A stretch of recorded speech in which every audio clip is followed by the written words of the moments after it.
भवानी मंडी में मेला बसंत के आयोजन पर नगर पालिका द्वारा शनिवार रात आयोजित कवि सम्मेलन पार्षदों के हंगामे की भेंट चढ़ा, जहां अलग अलग जगहों से आए कवि विनीत चौहान, केशव देव मारवाड़ी, अशोक भाटी, अशोक चारण, डॉक्टर पूनम वर्मा, डॉक्टर नम्रता निमिता, डॉक्टर राजकुमार बादल, अर्जुन अहल्लर, संपत सुरीला, देवेंद्र वैष्णव, कुशाल सिंह, यश चौधरी ने अपने अपने अंदाज में कविता पाठ की। वहीं अलवर से आए वीर रस के कवि विनीत चौहान द्वारा कश्मीर अफजल व गुरु गोविंद सिंह पर पढ़ी कविता पाठ करने के चलते कांग्रेस पार्षदों ने हंगामा खड़ा कर दिया, जिन्होंने कविता पाठ के दौरान कहा कि ये शीश कौम की जननी है, ये कौम शीश की दानी है, ये अमृत चक्कर बड़ी हुई, ये कौम बड़ी अभिमानी है।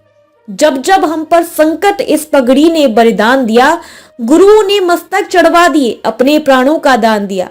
कुछ को आरे से चीरवाया, कुछ को खिलों से गुदवाया, कुछ को दीवारों में चुनवाए, कुछ सूली पर टांग दिए, कुछ गर्म तवे पर चढ़े मगर सत्य पद से ढगे नहीं, पुर्जा पुर्जा कट गए मगर मुगलों के आगे झुके नहीं। अब नव भास्कर से हमारे संवाददाता राहुल रावल बात करेंगे कवि विनीत चौहान से।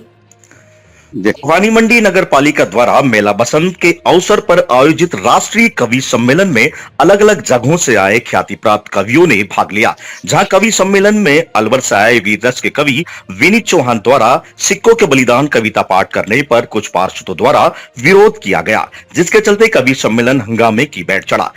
हम बात करेंगे कवि चौहान से कि किस तरह से कविता पाठ करने के दौरान पार्षदों द्वारा उन्हें रोका गया। क्या मेरी सीधी चौहान साहब कवि से बात हो रही है? जी, मैं विनीत चौहान निवेदन कर रहा हूँ। विनीत चौहान जी, आप नव भास्कर से जुड़े हैं। हम आपसे पूछेंगे कि किस तरह से आपने जब रात्रि को कविता पाठ के दौरान पार्षदों द्वारा कविता पाठ करने से आपको रोका गया।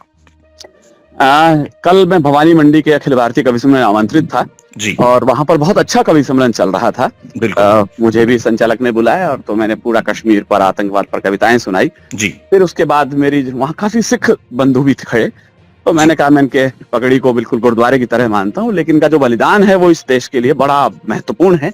और ऐसा मैंने कह के गुरु गोविंद सिंह जी पर एक भूमिका बनानी शुरू करी कि कैसे उनके बेटे बलिदान हुए, दीवारों में चिने गए। तो इतने में एक आया कि साहब ये कहानी नहीं सुननी हमको, एक व्यक्ति आए और संचालक से कहा कि साहब ये कहानी मत सुनवाइए हमको। मैंने कहा कविता से पहले भूमिका बनानी है, फिर मुझे वो कविता भी सुनानी। कल हम जानते हैं गुरु गोविंद सिंह जी के बारे में, मतलब वो टोका ठाकी शुरू हो गई जी। असली पेट दर्द उनका शायद कोई दूसरा रहा होगा कि आतंकवाद पर, या जो उन्हें पसंद ना आया हो कश्मीर में, लेकिन जो टोका टाकी हुई थी वो गुरु गोविंद सिंह जी वाली कविता पर। मैंने कहा नहीं, कविता तो मैं सुनाऊंगा। कहना साहब ये मत सुनाइए। मैं कहा नहीं, कविता तो यही सुनाऊंगा।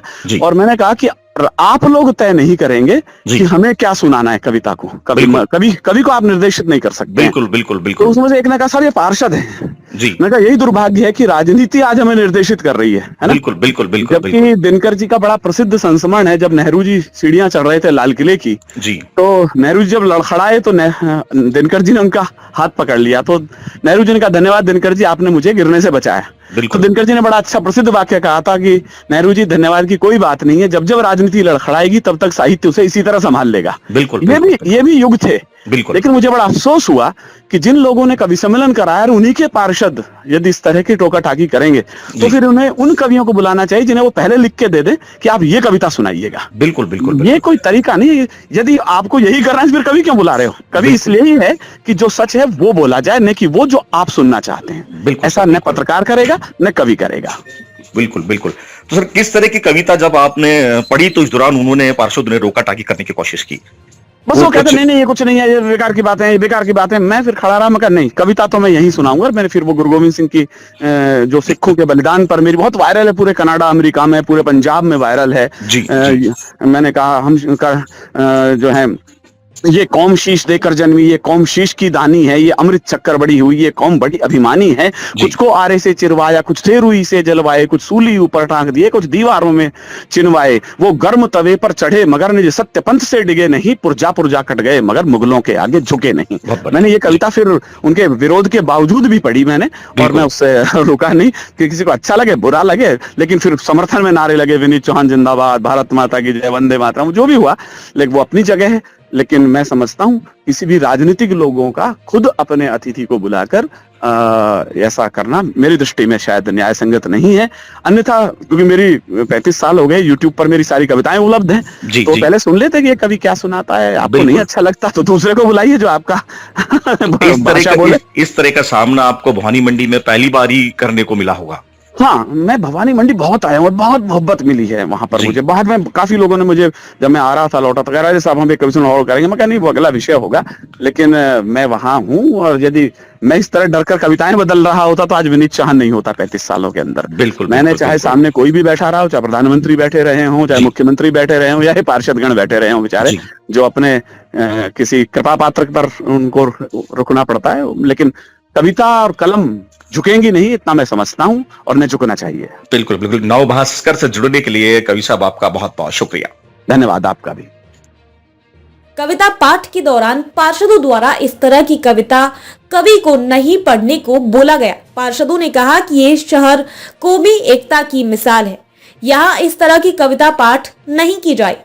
उसके बाद भी अलवर से आए वहीं विनीत चौहान ने अपनी कविता पढ़कर खूब वाहवाही बटोरी।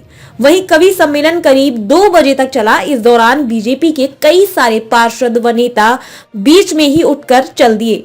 नवभास्कर से राहुल रावल की रिपोर्ट।